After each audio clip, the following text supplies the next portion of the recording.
En un camión pasajero de esos que van pa' Sonora, yo iba cansado con sueño cuando subió una señora con unos ojazos negros de veras encantadora.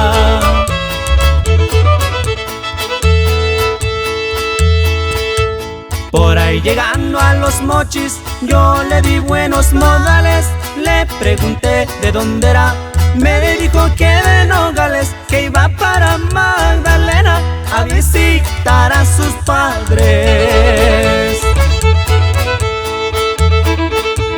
Desde Obregón, Hermosillo, platicamos muy bonito. Me gusta usted para amigo y se me arrimó un poquito, pero en Santa Ana de plano se dejó dar un besito.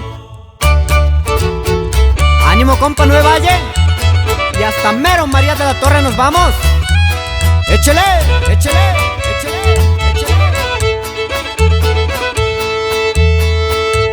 Dame otro beso en la boca, pero que nadie nos vea.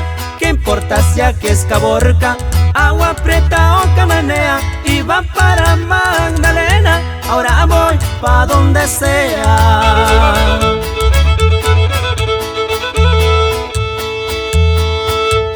En Santa Ana y Guatabampo siempre fui muy maltratada.